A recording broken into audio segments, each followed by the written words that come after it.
Hello, everyone, and welcome to week 3 with Group D. Today's reading is Being Adopted: The Lifelong Search for Self, and it's by David Brodzinski, who is currently a PhD at Rutgers University. The book was written in 1993 and takes a longitudinal lens that centers the voices of adoptees and adoptive parents to explore the effects of adoption on development. Hi. So, ideas about adoption have changed a lot over the last decades, and being adopted is an issue that will be returned to, and that's now being more understood. We must both consider the adoptee's internal experience and the social context. So, solution or risk. Adoption is certainly a solution. I think that we can see that in a lot of ways, fulfilling the needs of families and adoptive parents, and helping adoptees find a permanent home. So, the author looks to a few research studies that show the benefits of adopted family, often, outweighing like a biological family in some cases, and also shows that there can be problems with adoption and explains that the best way to be aware of these is by acknowledging them. And then we can, as a community and a society, deal with adoption in the best way. Um, One study shows a correlation between being adopted and seeking professional help. And the piece attributes this largely to the experience of loss. I like this quote here: adoption loss is more pervasive, less socially recognized, and more profound. So, the losses of adoption often shows up as a vague sense of longing. A sense of loss and the grieving that follows it will not show up in the same way for everyone. So, there's nuance with each story, of course. What age was someone adopted? What relationship did they have with their first caretaker, if they had one? Were they adopted into a different cultural environment? And people have a wide spectrum of experiences, and some may not have a sense of loss at all. So, another quote that I thought really summed this up, page 11: indeed, we believe that much of what has been called pathological in an adoptee's behavior is little more than the unrecognized manifestation of an adaptive grieving process. Thank you. So I wanted to start out by acknowledging my positionality in relation to this work. I have two adopted daughters, and I was a foster parent for 5 years. And I wanted to comment on this sense of ambiguous loss that both of my daughters experience. Sometimes it comes out in the form of tantrums or meltdowns, sometimes a lot of sadness, even self-harm, and a lot of feeling othered. Sometimes it comes out in this huge primal grief-stricken wail that is akin to the type of wailing you might hear in cultures that honor their grief in such a way. And they can't quite name this loss, they can't quite place, and it happens constantly. I included this quote: not knowing where I came from seems to hold me back from developing myself. And this was a quote from an interview with an adult adoptee chapter. And I also wanted to include these balloons that were floating off into the atmosphere. So my 7-year-old, when she was 4, lost her balloon that we had just purchased at Dollar Tree. And when it floated off into the sky, she cried the most grief-stricken cry I had ever heard. And then about a year and a half later, we purchased another helium balloon at the dollar store. And again, on our way out, it floated off into space. And this time I asked her if she wanted to send a message with the balloon to someone. And she said that she wanted to send a message to her first mommy, her biological mother, that she loved and missed her. So I thought that this imagery of the balloons floating away would kind of help to share a little bit of my story in relation to this research and work. Another quote: when you live with your biological family, you have guideposts to help you along. You can see bits of your own future reflected in your parents, pieces of your own personality echoed in your brothers and sisters. And this is also from this introductory chapter. And I also wanted to add to this quote that sometimes you can see physical differences. And as in the case with our situation, which is transracial, both of my daughters are Black. I think that there's conversations about it all along. But even if we didn't, those physical differences are pretty obvious. And so sometimes in transracial adoption and international adoption cases, that physical difference can be seen very early on, in addition to all these felt senses of difference. I included the happy birthday to me image with a sad face because birthdays can be a big trigger for adoptees.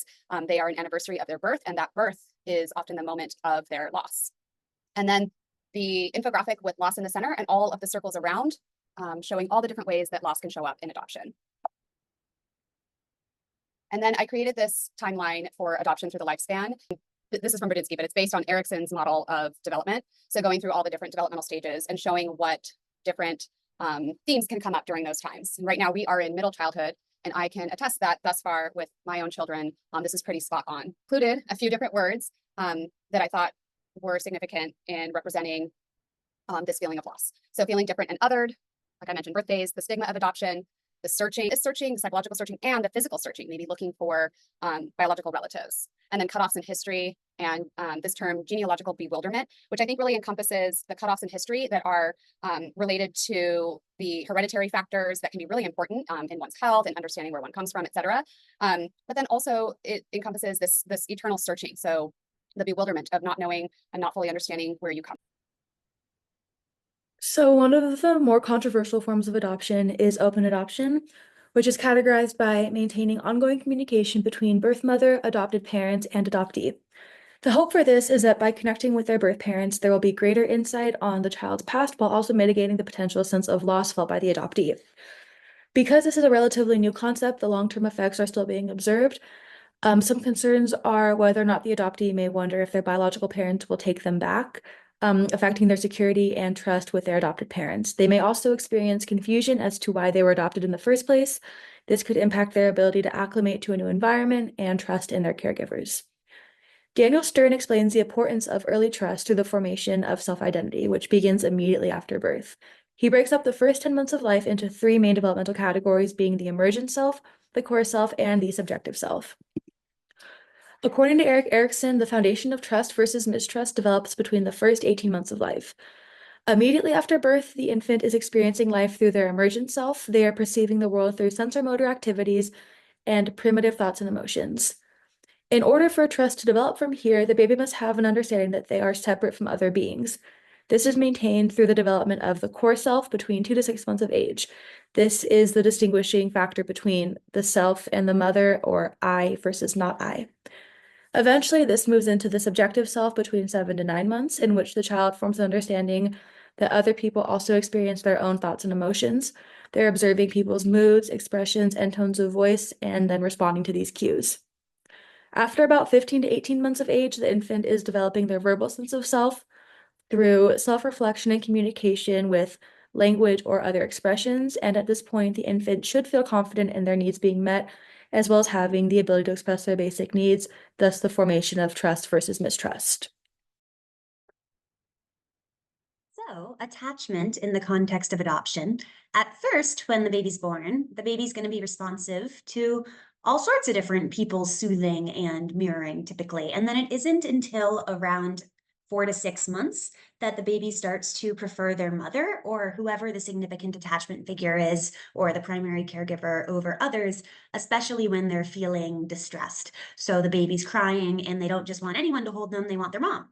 So this chapter spoke about Bowlby's strange situation experiment, and just to be concise, they created a situation and they had a mother and an infant and a stranger, and the mother would leave and come back and leave and come back, and it was all developed so that they could measure the extent to which the baby is securely attached to the mom. So when there's a secure attachment, the mom is a secure base, and when the mom's in the room, the baby can be independent and play and explore, but kind of keeps tabs on their mom or might exchange glances. They might feel a little bit of anxiousness when the mom leaves, but it's not too bad. And then when the mom comes back, they're happy to see her and they embrace her. So that's a sign of a secure attachment. And then there are different types of insecure attachment. There's an avoidant attachment where it feels like the baby seems to ignore the mother and hardly notices when she leaves the room and is just as easily comforted by someone else versus their own mom. And then there's a resistant attachment where it almost kind of seems like the baby doesn't like the mother, or there's the infant is distressed or anxious when the mom's in the room and has trouble using her as a secure base, and might seek contact and cling to her, but doesn't find comfort in her embrace and almost seems angry with her. So when a baby is adopted after 4 to 6 months, oftentimes there's been a disruption of that original attachment bond, and there's a grieving process that the infant is going through. And something else that impacts attachment is that if the baby's temperament is a match for the parents, it is more likely that they will have an easier time nurturing and being secure attachment figures, and the attachment will be strong. Versus if the baby's temperament is not a match for the family, so maybe the baby really needs a lot of structure and routine, and that's just not the environment they were born into, where the baby's really loud and needs a lot of stimulation, and that's not a match. Then it's more likely that because of that incongruence, the attachment isn't going to be as strong. The parents have a harder time, knowing how to handle the baby. So in adoptive situations, naturally, because there isn't that shared genetics, there can be a greater possibility that their temperament isn't a match.